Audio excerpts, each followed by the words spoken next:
Hey everybody, good to be here today. Time for managing an options portfolio, and we do this each week. I've actually been out the last couple weeks, but I'm glad to be back with you. And we'll look at some different positions, a variety of positions, and talk about managing those. But I'm going to focus today, at least initially, on covered calls. I want to talk about covered calls here and adding those to a portfolio.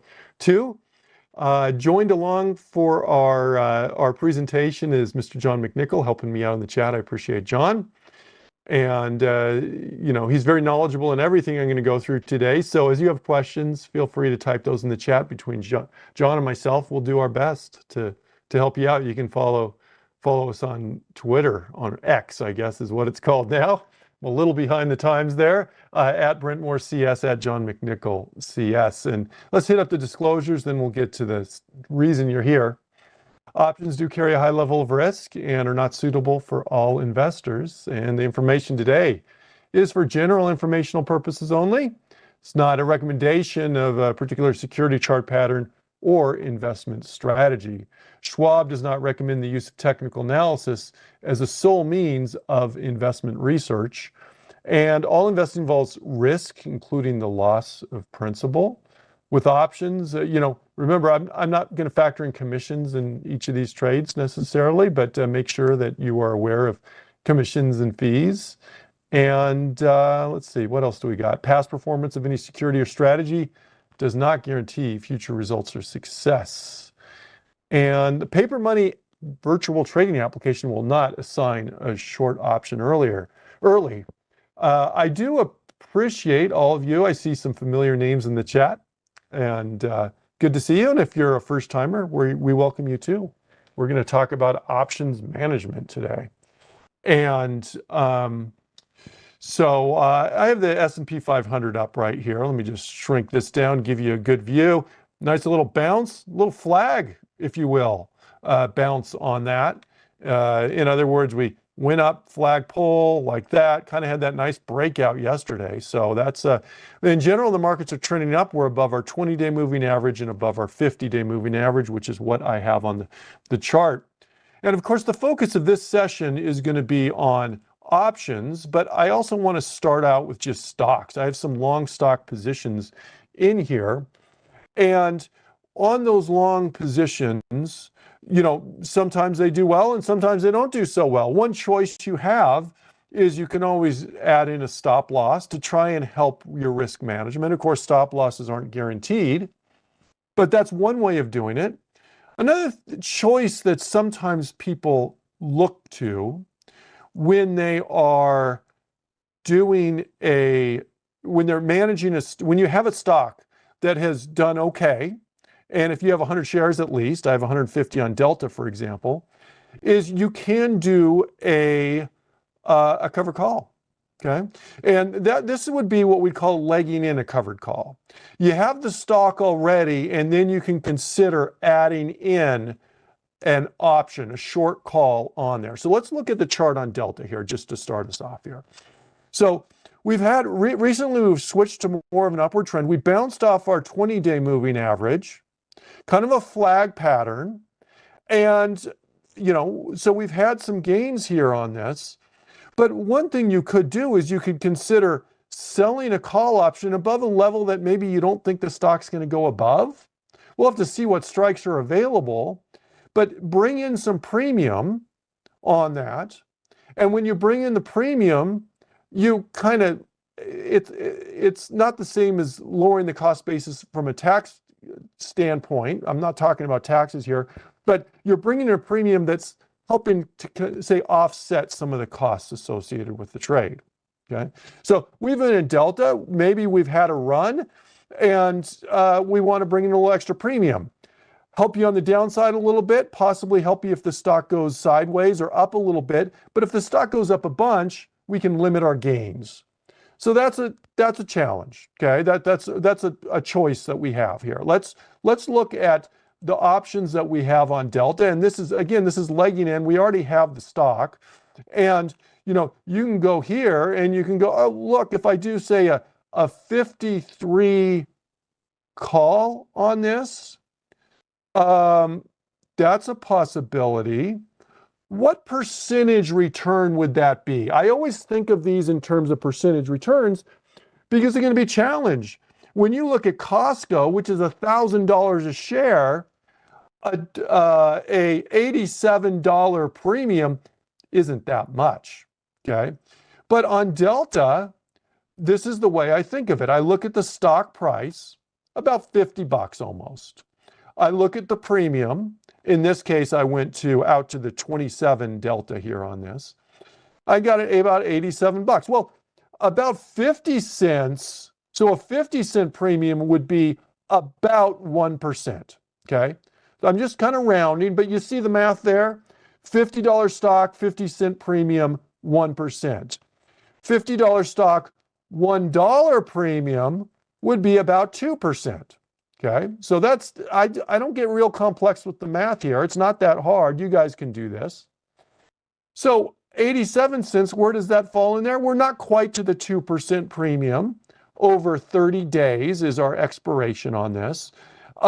That's a possibility there. And if you want to add that trade in, you certainly can. It's easy enough. I'm going to go here, and I already own the stock. I'm just going to go to the bid price. I'm going to click on that.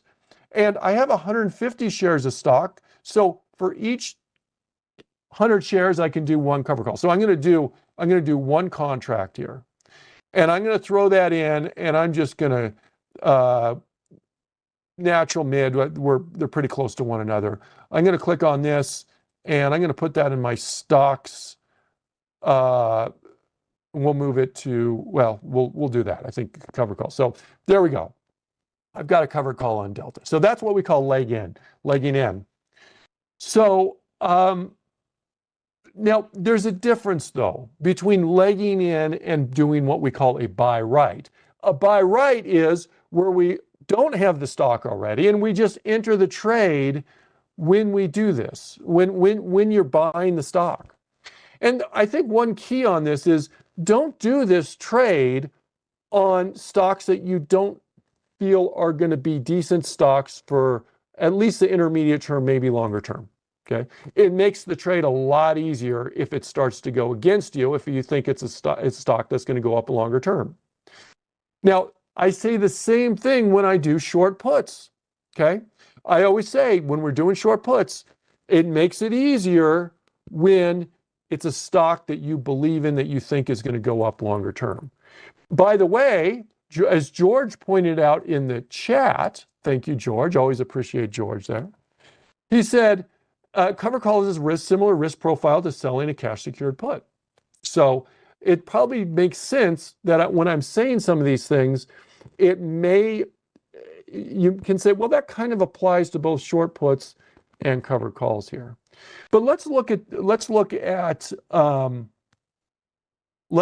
another stock here. And consider a buy right order on this. Now, initially I was thinking, oh, Costco is coming up with earnings. I kind of want to demonstrate one that's coming up with earnings.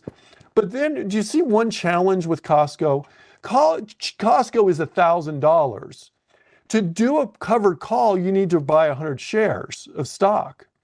That would mean 100 shares of $1,000 stock. That's $100,000 worth of stock, which some of you could probably do fine in your portfolio, but probably most of us know that would be too much. It's that you're not comfortable spending that much on one stock. So I'm not going to use Costco as an example here, but I thought maybe I'd look at something that's a little bit cheaper as a potential example before earnings in this case. And I'll do one that's not before earnings, but we have AVGO. AVGO is coming out with earnings on the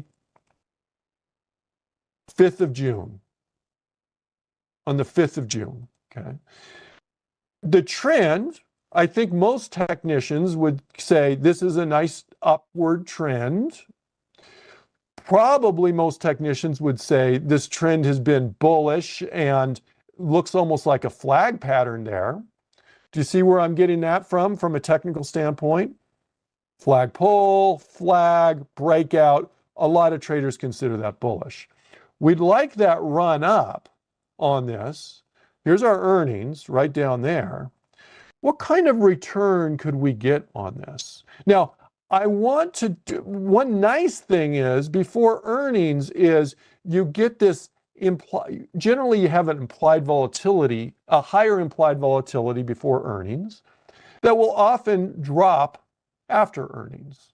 We could look at our implied volatility on this, see what we got. Well, there it is. But, typically after earnings comes out, you get that kind of dip there, which tends to help out the trade on this.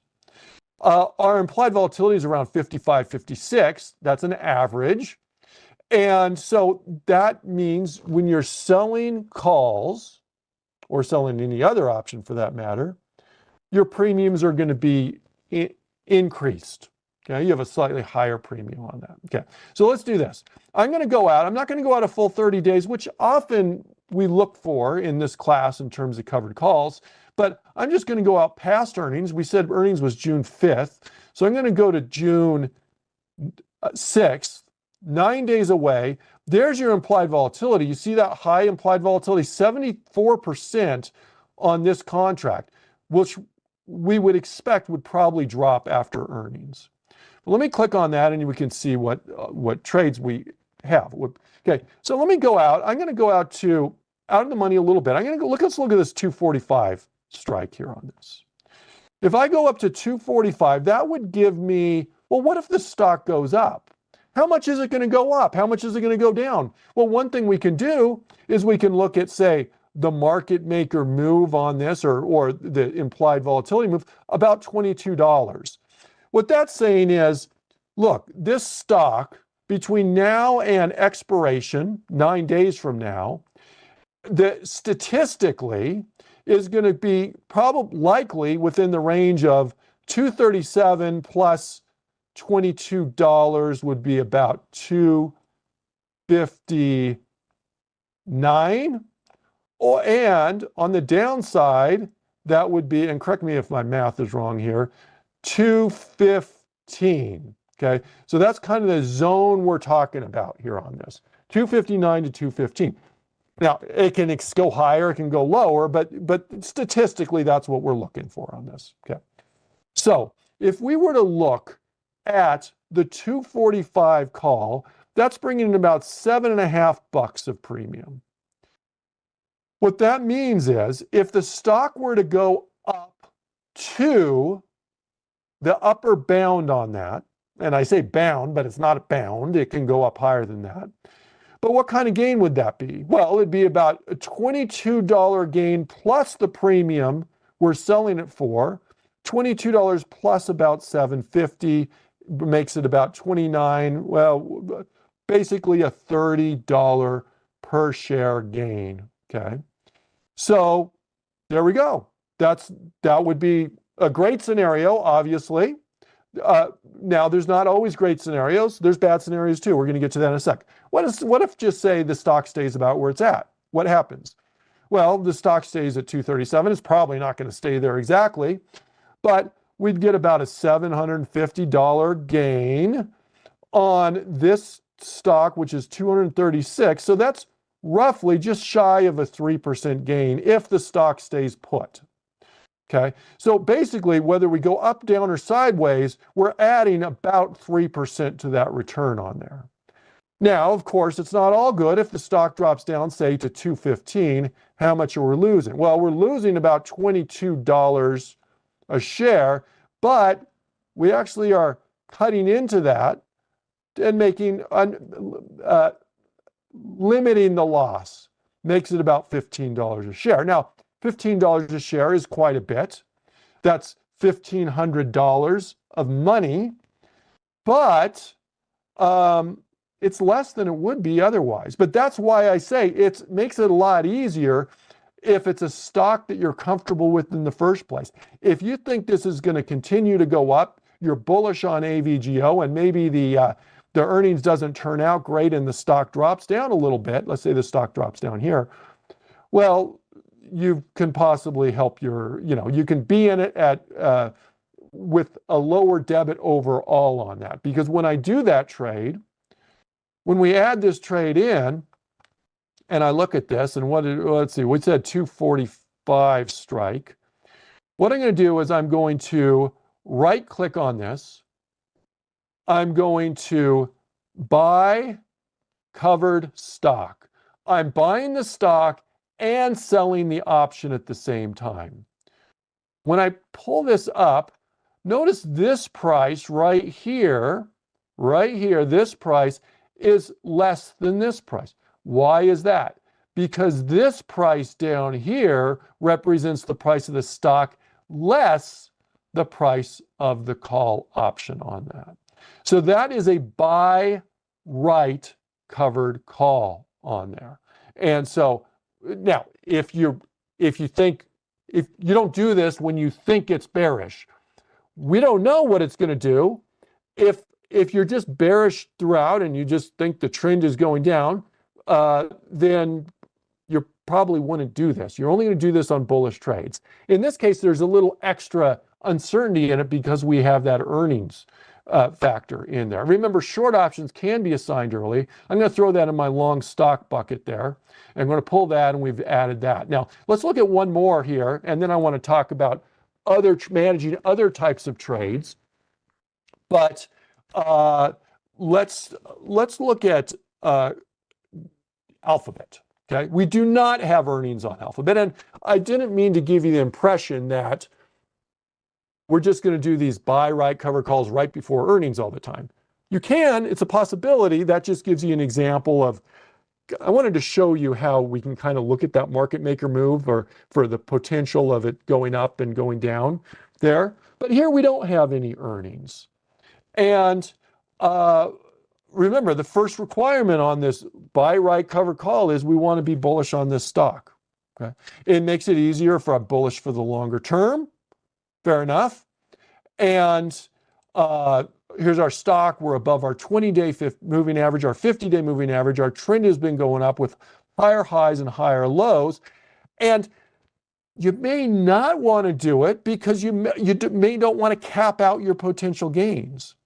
So when you're deciding on a strike, you can look at things like delta. You can look at your technical analysis. You can look at resistance levels maybe. You can also say, look, it's run up quite a bit. If it goes up a little bit more, I'd be happy with that. Realistically, I don't think it's going to go up to 190 maybe. If you think there's a good chance it's going to go up to 190, then I wouldn't want to do a strike down at 180, 175 or 180 or even 185. But if I think realistically there's a decent chance it's going to get to 180, then you may consider this. If you do that, what happens is if the stock does indeed go up to 180, you get to sell. The stock goes from 173, your purchase price, up to that's a $7 difference, plus whatever premium you get for it. And so even if the stock goes up to, say, 182, as long as the premium you get is more than 180, it's probably a decent trade there. And there you go. Okay, so let's just kind of see what premiums we get. Sometimes in terms of choosing a strike, in addition to using the chart, you can go to the trade tab. We're on Alphabet here. I'm not going to go out 9 days. We'll go out longer on this. Let's go out about a month. That's kind of a standard I use in this webcast. If you've seen this webcast before for short options, more often than not, we're going up about in that month range in this class. You don't have to. The longer you go, the bigger premium. But there's also more uncertainty in it, more time for the stock to go against you, if you will. I was saying the 180, that gives me that's about a 35 delta. Sometimes people will use delta to try and determine where to do the strike. Delta tells us how much the option is going to move in relationship to a $1 move in the stock price. But it also can be a key to try and give you an estimate of the probability of it going in the money. And so here this is saying approximately, and that's all it is an approximation, 35% chance in the money. What's our premium? This is a calculation I always do. I always look here at the stock price, okay? Or here, same thing, right? And I always look at that premium and I do that math I did before. What's a 1% return? Well, 1% return would be about 170, okay? 2% return, what's 2 times 170? That'd be about 340, right? Okay, I can do that math in my head. If you'd like, you can use a calculator on that. So that's a 1% return. This is a 2% return. We're at about 310, so we're just a shy of 2% return on this. What are the kinds of returns you should be looking for? I don't know. I can't tell you for sure. I will say a lot of traders will say they want at least a 1% return. Okay. A lot of traders will kind of use that. That's a nice even number benchmark. You don't have to do that. You can find something with a 0.8% return or something, and that may still make sense for you. Now, you may go, why not a 4% return? What I would say is this. To get a 4% return, one of a couple things is happening.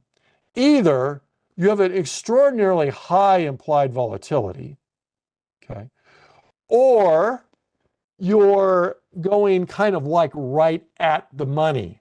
Okay, so this is a higher return, but we're basically at the money here on this one here. So often on these, just kind of a general guideline, it's not a recommendation, 1 to 2% is kind of a common area that a lot of sellers of covered calls will do. Now, this is a buy right, so we're buying the stock at the same time. You may, so I'm going to right click on this and I'm going to go buy custom. Excuse me, I'm just going to buy. And I'm going to do a covered stock. Now you may go buy, I thought you sell a covered call. This is actually a net debit transaction because we're buying the stock and we're selling the option. The stock is going to be more expensive. If you wanted to, could you put a stop loss on this? You could. You could right click on this. You could buy custom. Well, actually, let me do it a different way. You can, let me go how I did it before. I'm going to buy a covered stock, and then I can put in a first trigger sequential order. I could right click on this, create an opposite order to get out. We're getting in, we're buying it for just shy of 170. If it drops down to what price are we going to get out? Don't make the mistake, though, of looking here and saying, looking at the chart and going, well, if it drops down to 160, I want to get out there. Because this price does not represent the price of the stock. This price right here represents the combined price of the stock and the option, so you have to factor that in. However, if the stock drops a bunch, the option is going to go down quite a bit, and it's probably not going to be as big of a factor.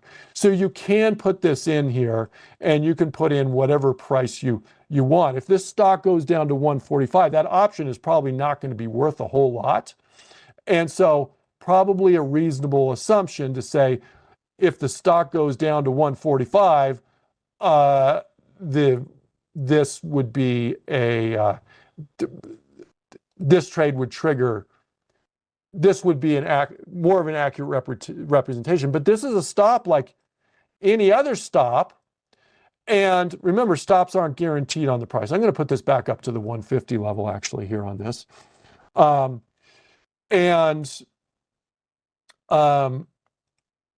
In fact, does it give me, it doesn't give me an expected stock price if I click on that. I was curious about that. Remember, stops aren't guaranteed. Alphabet could drop down to $120 overnight for all we know. And so this would not get us out at that price. All right. So you can do it that way there. And Ricebird said you could also use the contingent gear. Yeah, you could. You could say, forget all this. Instead of doing a stop, I'm just going to do a market good till canceled. Click on the gear. This is what Ricebird said, and this is absolutely true.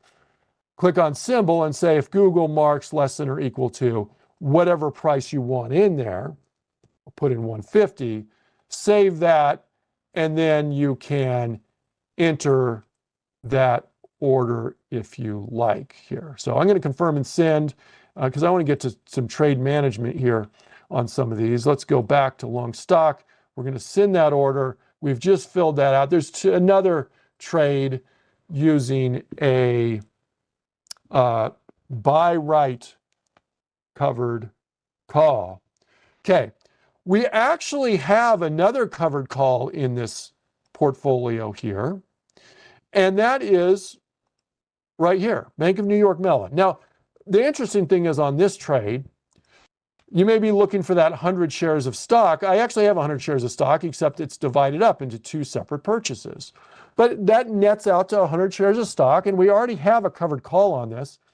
Interestingly, we're actually, up on the stocks and we're up on the call, which often is not the case. Often you're up on one and down on the other. Well, what happened? Well, we've held this stock for a while, actually, and then we legged in. In other words, we added the call after the fact on this. So this is doing well. But the key question I would submit to you on this is, number one, well, a couple key questions. How much time do we have left? 23 days, so we got plenty of time. And two, how much, even given that we're doing well on this, how much left can we possibly make on this? In other words, we traded this call for 227. It's worth 70 cents. So it's made about roughly 70% of what it can possibly make on this trade here. If there's, at a certain point, you may go, there's not enough left to make it worth it to continue to hold this, and you could just buy it back. You could roll it out to a different strike, different month if you want. In this case, I'm going to say, well, let's see if we can figure out that percent. That's 227. Let's see, 0.7 divided by 2.27, 31%, which means we've made about 69% of what we can make. I'm going to say there's still enough meat on the bone, so to speak, left to continue to hold that trade. But that is a choice you have. At this point, you could roll that out, look for a bigger premium. And if we had a little bit more left to make on this, a little less left to make on this, I probably would consider that in this case. In this case, I'm just going to leave that on, and we'll look to possibly manage that next week here in this class. Okay, so let me get rid of that. Now, let's look at some other trades, other types of trades here. We've talked about covered calls. I want to hit some other types. We have a short vertical here. So this is a trade that isn't going so well. We're losing money on this. We're down about $77 on this. This is on Lee, okay? So let's go to Lee and just take a look at it. And one thing I want to point out is we have earnings coming up. I think that's tomorrow, in fact. So in this case, you know what? We're down 77. We could actually lose quite a bit more on this. I mean, we sold it for we sold it for 25 cents for the vertical. It's now at 40 cents. But keep in mind, this is a dollar-wide spread. This can get up to $1. We have 5 contracts on this. So this can get a lot worse than what it's at right now. And so essentially at this point, this trade just becomes pure speculation on earnings. Okay. These short verticals, often we do these trades because of theta, because of time decay, to try and benefit from the time decay on those options. But in this case, we got a day before earnings. The stock could go up a ways, it may help us. It could go down a ways, it may hurt us. But that's not the reason I'm in this trade. So what I'm going to do is I'm just going to accept my loss on this, and I'm going to look to get out of this trade. So I'm going to right click on this. I'm going to create a closing order, buy this back, and confirm and send that trade. So we're out of that one. That one, we lost a little bit of money on that one. That's too bad, but that happens. There's another trade here that I want to look at. I want to go down to our long call category here. And I want to go through a few of these. One of these is Morgan Stanley. Okay. Notice we actually don't have a position on this right now. Zero quantity.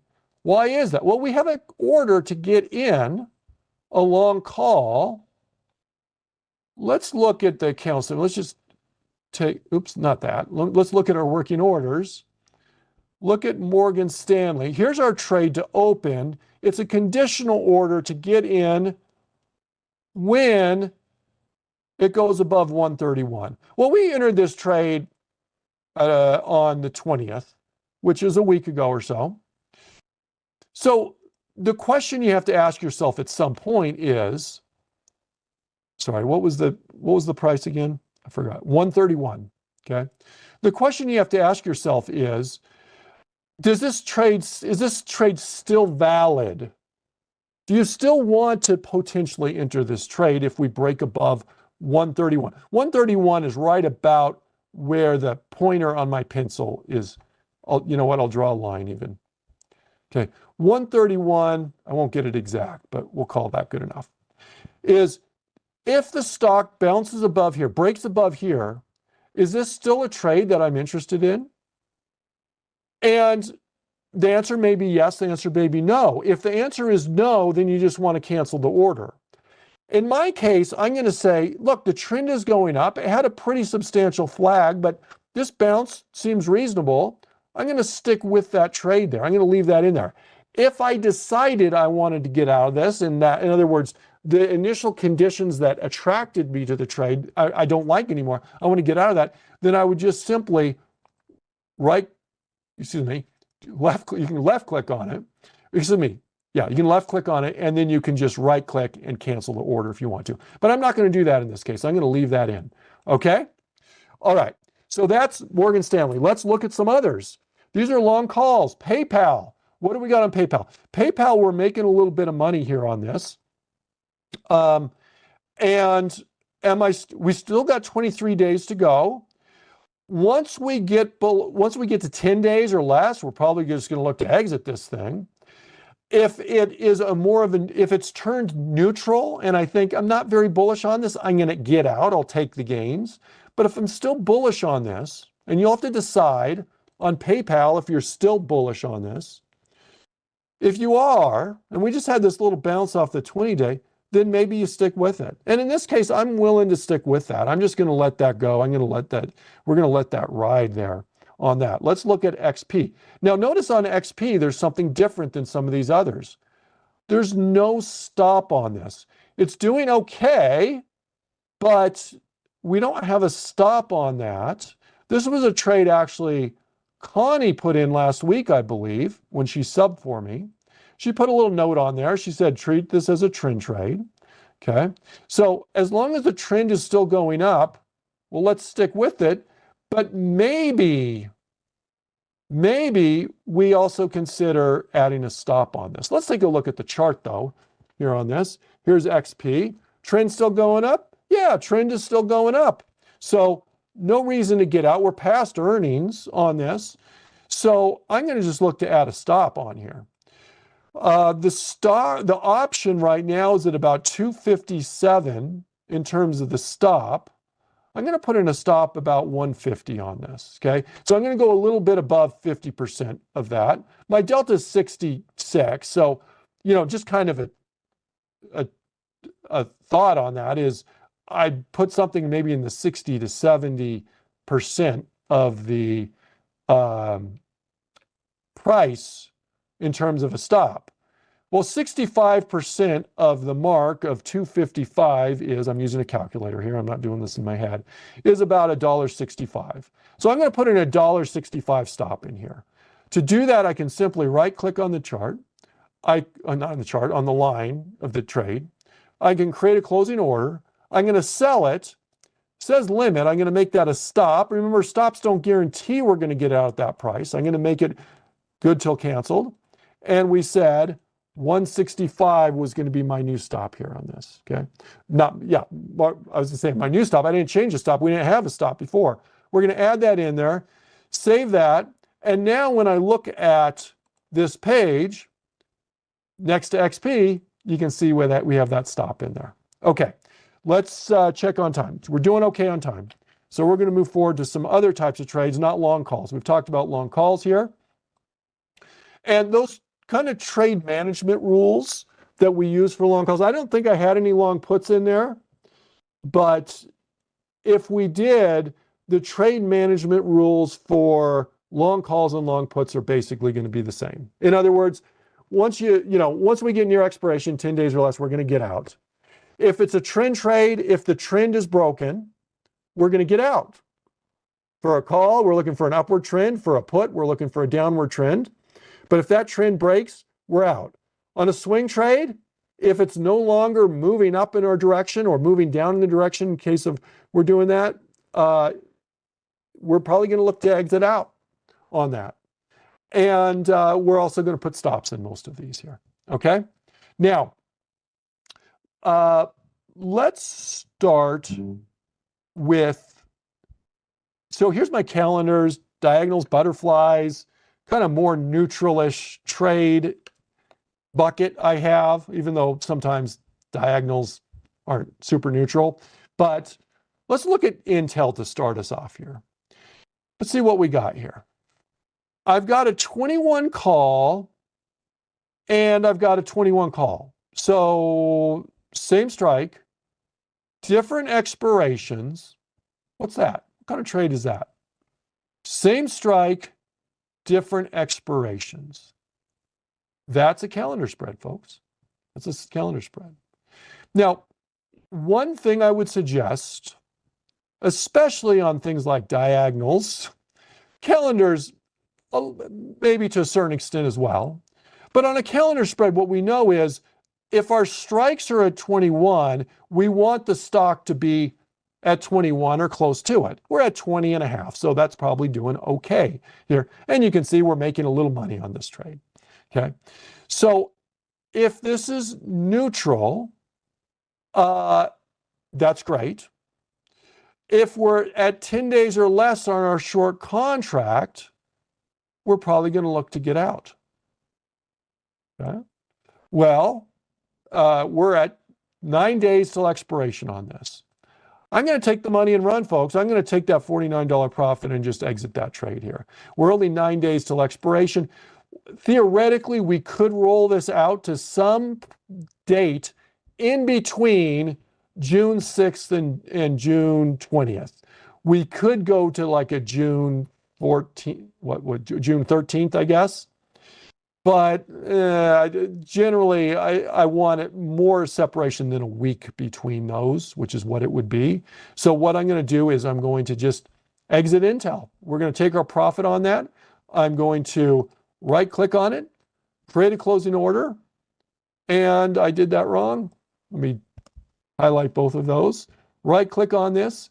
We're going to sell that calendar. We're going to get what we can for it. Mid-price, natural price, confirm and send that order, and we're going to be out of that calendar spread. So we'll take that little profit on that. Okay. Now let's look at some that we did. I think this was in our advanced options class on Friday. We had some newer trades that we got in.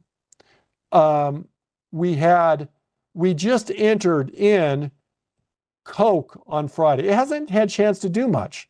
We're down about $10 on this right now. We still got time on this. I don't know if it's even worth looking at. We'll look at it quickly here, but we've only been in it a couple days here, a couple trading days, so I'm not going to stress over this too much. Here's the risk profile on that. It's moved a little bit, and where is our, let me just add in a slice for where our current stock is. Our current stock is right in the middle here. So we actually want the stock to move a little bit up or move a little bit down. I would expect over the next week it probably would move one way or the other, and that would benefit us a little bit as long as the move isn't an extreme move, but we're going to let that one sit. Okay? The same thing is true on, that was a double calendar spread, by the way. How do I know? 74 call, 74 call. Different expirations. 69 put, 69 put. Two separate calendar spreads is basically how they were. Okay, that's a double calendar. I know it says double diagonal there. Technically, it's double calendar. Okay, that's what Thinkorswim labels it as. Okay, we have another one we just entered. Again, Same story. This one, we're up about as much as we're down on Coke. Same story. We're going to let that sit. We're going to let that run. Okay. And work on that. Let's look at, to close out, let's look at a couple diagonal spreads. Okay. I have a diagonal spread on AbbVie. Okay. We're down, it just switched. We're up a little bit on this right now, but it's a moving target. And sometimes what I would say on diagonal spreads is it's a little harder to visualize. In other words, like with a calendar spread, I know I want the stock to go near where the stock price is. Okay? With a short put vertical, I know I want the stock to be above the short put. Or a short call vertical, I want the stock to be below the short call. Easy enough. Diagonals, it can be a little bit more, maybe not as intuitive on that. So here I have a put diagonal on this, and it kind of depends on the strikes you choose. I can tell this is bearish, but if you're not sure, just go up to your Analyze tab, put in your ticker symbol, and you can look, and you can see. Here's our stock right. Let me just, here's our stock right now, our stock price right now. Let me just mark that. Right here is where our stock currently is. And this is what the trade looks like. Where do we want the stock to go? Well, obviously we want it to go here, where it represents a bigger gain. We want the stock to be bearish. We're at this kind of, the tipping point or whatever between profit and loss on this right there. So no, we're not profitable. We're not losing. We're just kind of where we're at. We want this to be bearish. So in terms of risk management, as long as we're not, again, less than 10 days to go to expiration, what I would say is, am I still bearish on this trade? And if the answer is no, I may look to exit or modify it. If the answer is yes, then we'll just stick with it. Still bearish? Well, you know, it's not the most bearish stock in the world here, I would say. But we do have potential bounce here, bounce or resistance there. We've had some higher lows. We also have we have some lower highs. We also have a higher low, to be fair. And so I think the jury's out on this, but I'm going to sit and hold off on this one right now. And let's do one more trade before we exit. And that is Walmart. What do we got on Walmart? A diagonal spread. Different strikes, different expirations. Different strikes, different expirations. That is a diagonal spread. Again, let's do this. We got 16 days, so there's no urgency to get out of this. The time decay is helping us on the short contract. Okay, that's great. Our theta overall on this trade is positive. We're making about 50 cents a day on this, on time decay. You know, this, we may not be making money if the stock goes up or down, but in terms of just the time decay element of it, we're making about 50 cents. Overall, we're pretty close to break even on this. Right. So the question is going to be, on Walmart, are we still bullish on this? Let me go to our Analyze tab. Let's pull in Walmart. Here's Walmart. Here's our stock again. We're kind of on that precipice between profit and loss. We want it to be bullish. Am I still bullish on Walmart? If the answer is yes, then we'll stick with it. If the answer is no, we'll look to get out. But we also, remember, on these trades, we also put in some parameters on this, some guardrails. In other words, if I go to working orders here and go to Walmart, here we go. Let's just kind of see what we got. We've got some exits on here. We have a conditional exit order here on this. Let me just look at this. If Walmart's below 95 is one of them. Or if we hit 575 price on that. Well, let's take a look. Okay. Well, where are we at here? We're at 450, so we're not at the 575. That would get us out. And we said we're going to get out, and there's my poor memory working on me again here. What was our strike? What was our price? We said below 95. Okay. We're going to get out if the stock goes below 95. Well, it got kind of close at one point, but we bounced up. So I'm going to call that good enough in terms of trade management on Walmart. We're going to let that sit. Hopefully it turns profitable. If it turns down, we do have that stop in there. Of course, stops aren't guaranteed to get us out at that particular price. Everyone, I'm out of time. Do you know that? We are out of time here for our managing an options portfolio trade. We talked about covered calls. We focused on that at the beginning of the session. Then we focused on a whole bunch of different types of trades in terms of managing an options portfolio. Hopefully that gave you some ideas in terms of your own portfolio. I want to thank John for helping me out in the chat today. He's always a wonderful help. I don't think there was a survey today, but we appreciate you, and we will see you all same time next week. Coming up next, though, we have trading price patterns with Barb Armstrong. See you later, everybody. Bye-bye.